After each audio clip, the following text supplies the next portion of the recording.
ప్రపంచంలో ఉన్న తెలుగు వారందరికీ, తెలుగు మాట్లాడేవారికి, తెలుగు భాషా ప్రియులకు, తెలుగు భాషా కవులకు, రచయితలకు, రచయిత్రులకు, కళాకారులకు నా హృదయపూర్వక నమస్సులు.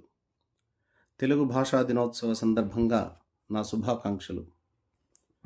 నోటి మాటకు, చేతి రాతకు సంధానం కుదిరినప్పుడే భాష పరిపుష్టిగా ఉంటుందని భావించి దాదాపు 40 సంవత్సరాల కాలం వ్యావహారిక భాష ఉద్యమం కొనసాగించి సఫలీకృతమైన గిడుగు రామమూర్తి పంతులు గారి జన్మదినం నేడు. వీరు 1963 సంవత్సరం ఆగస్టు నెల 29వ తేదీన శ్రీకాకుళానికి 20 మైళ్ళ దూరంలో ఉన్న పర్వతాలపేటలో జన్మించాడు. విజయనగరంలో విద్యాభ్యాసం చేస్తున్నప్పుడే వీరికి గురుజాడ వారు స్నేహితులయ్యారు. అప్పటి నుంచి వీరి స్నేహం కొనసాగుతూనే వచ్చింది. గిడుగువారు ఎంతో కష్టపడి లిపి లేనటువంటి సవర భాషను నేర్చుకొని సవర భాషలో ఎన్నో పుస్తకాలు రాశారు. సొంత డబ్బుతో బడులను నెలకొల్పి చాలామంది సవర జాతీయులకు చదువు నేర్పించారు. 35 సంవత్సరాలు సవర భాష కోసం సేవ చేసి సవర భాషకు ఒక లిపిని, అలాగే ఒక వ్యాకరణాన్ని తయారు చేసి సవర ఇంగ్లీష్ నిఘంటువును రాసి ఎంతో కృషి చేశాడు. అందుకే ప్రభుత్వం ఆయనను ఖైజర్ ఈ హింద్ అనే స్వర్ణ పతాకాన్నిచ్చి గౌరవించింది. మద్రాస్ ప్రభుత్వం వారు కూడా రావు బహద్దూర్ అనే బిరుదునిచ్చారు. పండితులకే భాష పరిమితం కాకూడదని, భాష అనేది సామాన్య ప్రజలకు కూడా విస్తరించాలని తపించాడు గిడుగువారు. సాంప్రదాయ భాష మంచిదేనని, కానీ ప్రజల భావాలకు అనుగుణంగా భాష మార్పు చెందాలని, సామాన్య ప్రజల భావాలు అందరికీ అర్థమయ్యేలా భాష ఉండాలని, అందుకే వ్యావహారిక భాష, వాడుక భాష ఉండాలని గిడుగువారు ఉద్యమించారు. ఈ ఉద్యమంలో గురుజాడ అప్పారావు గారు, కందుకూరి వీరేశలింగం గారు, తాఫీ ధర్మారావు గారు మొదలగువారు ఈ ఉద్యమాన్ని ముందుకు నడిపారు. వ్యావహారిక భాషోద్యమ ప్రచార నిమిత్తం తెలుగు అనే పత్రికను నడిపారు. ఊరూరా ఉపన్యాసాలు ఇచ్చారు. సాంప్రదాయ భాషావాదులతో చర్చలు జరిపారు. గ్రాంధిక భాష స్థానంలో వ్యవహారిక భాషను అమలు చేయించారు. పత్రికల్లో, పాఠ్య గ్రంథాలలో, విశ్వవిద్యాలయాల్లో ఈ వాడుక భాషను ప్రవేశపెట్టించి అందరి దృష్టిని ఆకర్షించారు. ఇలా సంస్కృత సమాస భూయిష్టమైన గ్రాంధిక భాషను సరళీకృతం చేసి అందరికీ భాషను అందుబాటులో ఉండేటట్లు చేసిన ఘనత గిడుగు రామ్మూర్తి వారిదే అని చెప్పక తప్పదు. మన మాతృభాష తెలుగు. మాతృభాష అనగా అమ్మ నుండి మనకు సంక్రమించిన భాష అని అర్థం. సృష్టిలో ఎవరికైనా మొదటి గురువు అమ్మే. తల్లి గర్భంలో ఉన్నప్పుడే మనం భాషా శ్రవణం చేస్తామని పురాణాలు, శాస్త్రాలు చెబుతున్నాయి. తల్లి గర్భంలో 6 నెలలు దాటగానే అమ్మ పలికే పలుకులు, అమ్మ వినే వీణుల విందైన మాటలు, అమ్మ పాడే పాటలు, పద్యాలు అన్నీ మనం గమనిస్తూనే ఉంటామని పెద్దలు చెబుతున్నారు. భారతంలో అభిమన్యుడు కూడా తల్లి గర్భంలో ఉన్నప్పుడే పద్మవ్యూహం గురించి, పద్మవ్యూహంలో ఎలా ప్రవేశించాలో అనే విషయాలు తెలుసుకున్నాడని విన్నాం. అలాగే భాగవతంలో ప్రహ్లాదుడు తల్లి గర్భంలో ఉన్నప్పుడు నారదుల వారు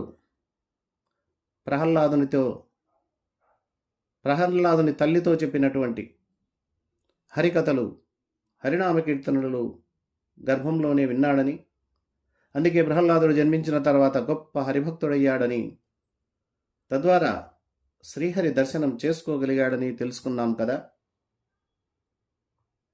అందుకే అమ్మ పాల భాష మనకు అమృతం పంచింది. అమ్మ శ్వాస ద్వారా మనల్ని శాసించింది తెలుగు. అమ్మ ప్రాణం ద్వారా మనకు భాషాగతి ప్రాప్తించింది. భరతమాత కంఠమున అలంకరించబడిన దివ్య ఆభరణం మన తెలుగు భాష. ప్రణవనాథ ఘోష మన అచ్చ తెలుగు భాష అని పెద్దలు స్తుతించడం జరిగింది. అంతేకాదు, ప్రపంచంలో ఎంతోమంది తెలుగు భాషను గురించి కీర్తించడం జరిగింది. ముఖ్యంగా 16వ శతాబ్దంలో శ్రీకృష్ణదేవరాయలు మన తెలుగు భాషను కీర్తిస్తూ తెలుగదేలయన్న దేశంబు తెలుగేను, తెలుగదేలయన్న దేశంబు తెలుగేను, తెలుగు వల్లభుండ తెలుగొకొండ, ఎల్ల నృపులు కొలువ ఎరుగవే బాసాడి, దేశ భాషలందు తెలుగు లెస్స. దేశంలో ఎన్ని భాషలున్నా ఆ దేశ భాషలన్నిటికంటే తెలుగు భాషే చాలా గొప్పది అని శ్రీకృష్ణదేవరాయలు కీర్తించారు.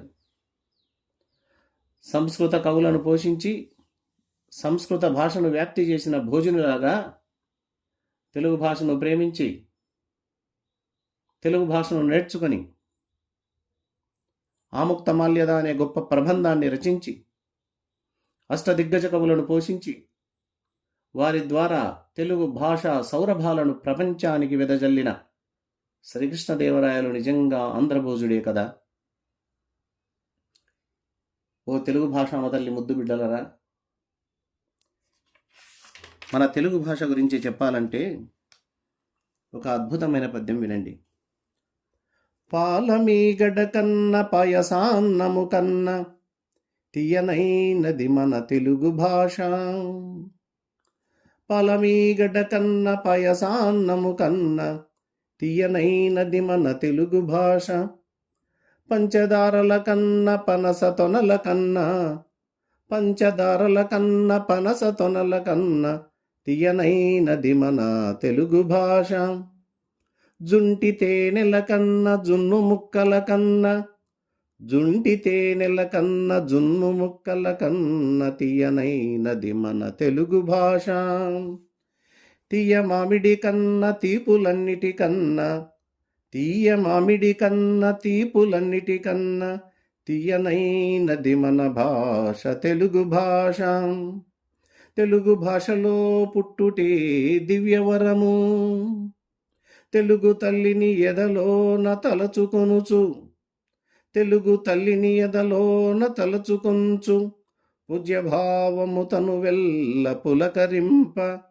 అంజలింతము రండివో అమ్మలారా, అంజలింతము రండివో అయ్యలారా, అంజలింతము రండివో ఆంధ్రులారా.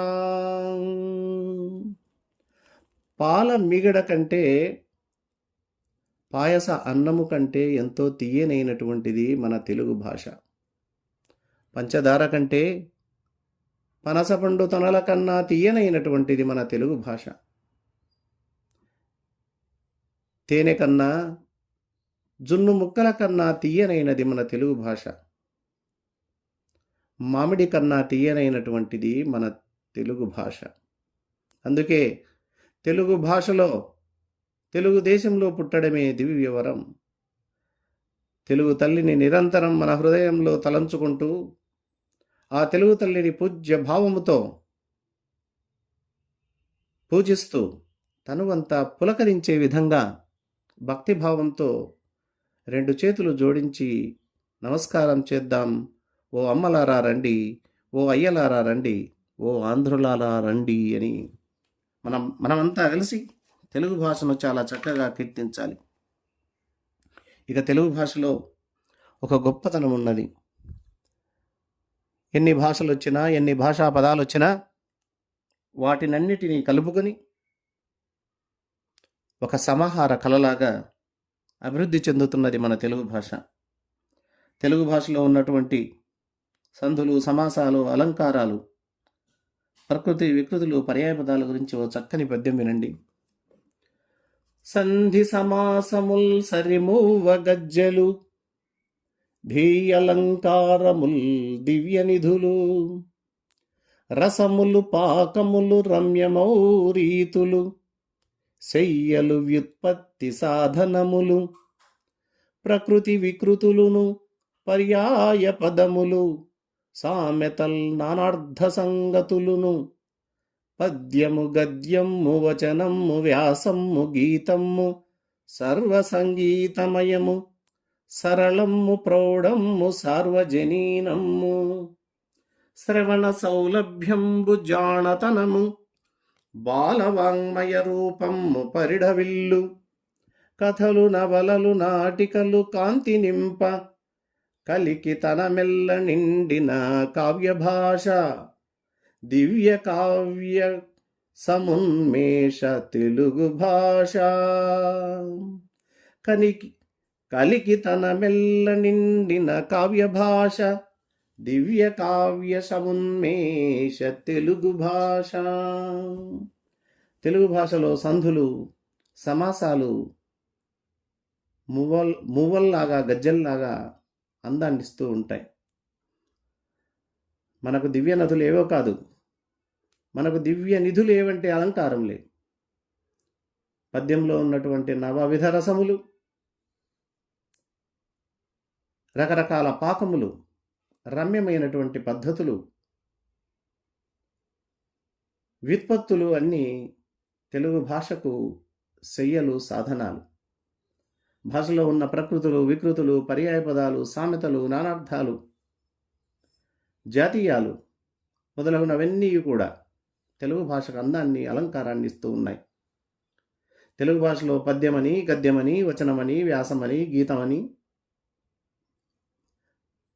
శతకమని రకరకాల ప్రక్రియలతో తెలుగు భాషా ప్రియులను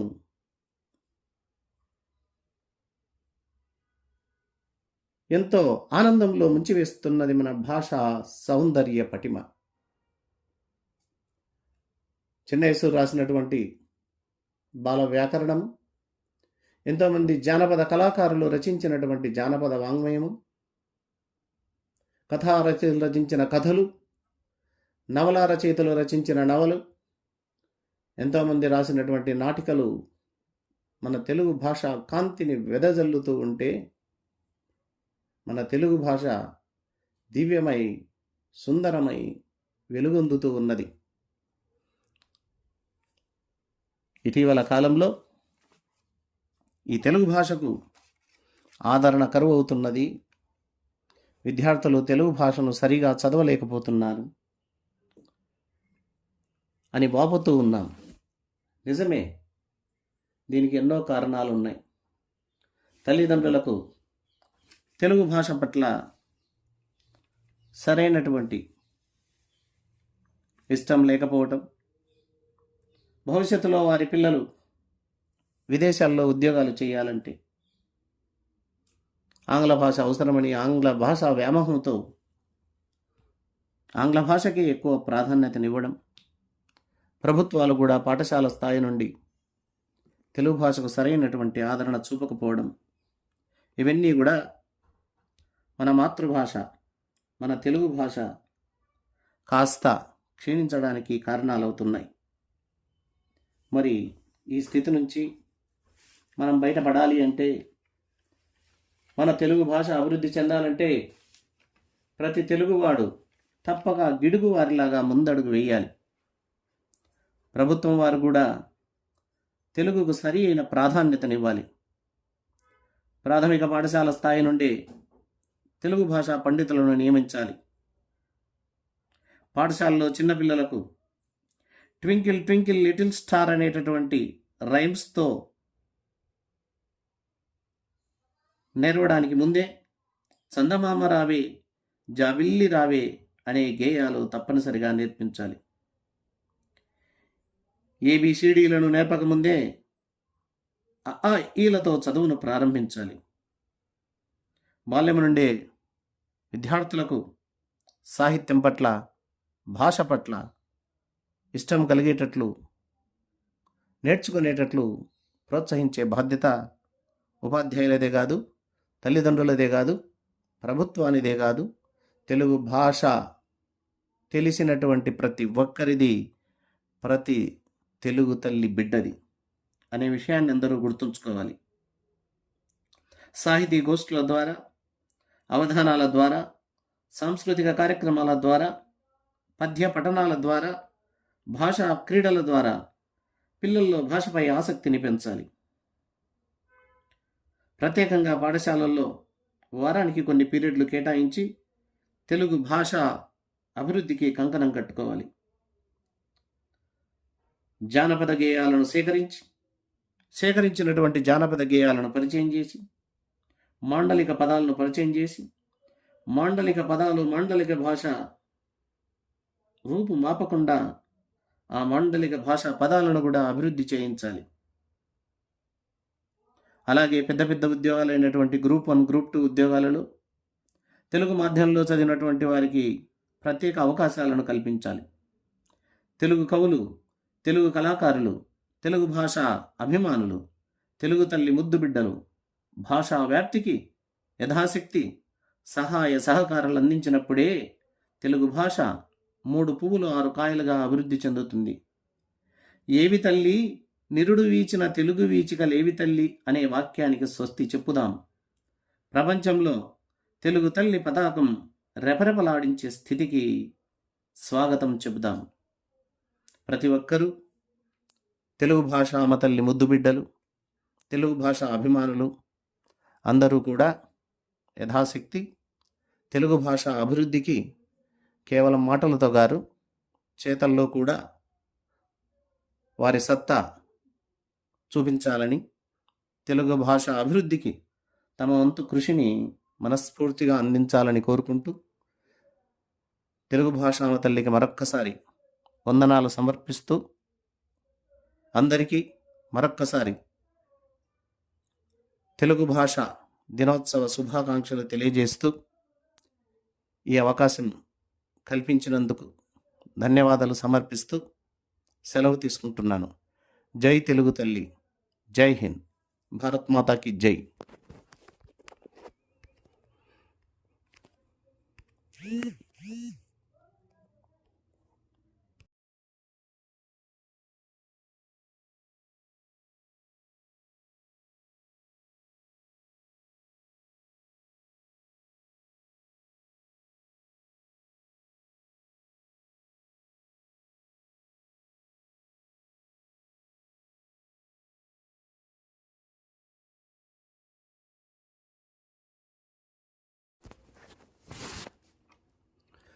ప్రపంచంలో ఉన్న తెలుగు వారందరికీ, తెలుగు మాట్లాడేవారికి, తెలుగు భాషా ప్రియులకు, తెలుగు భాషా కవులకు, రచయితలకు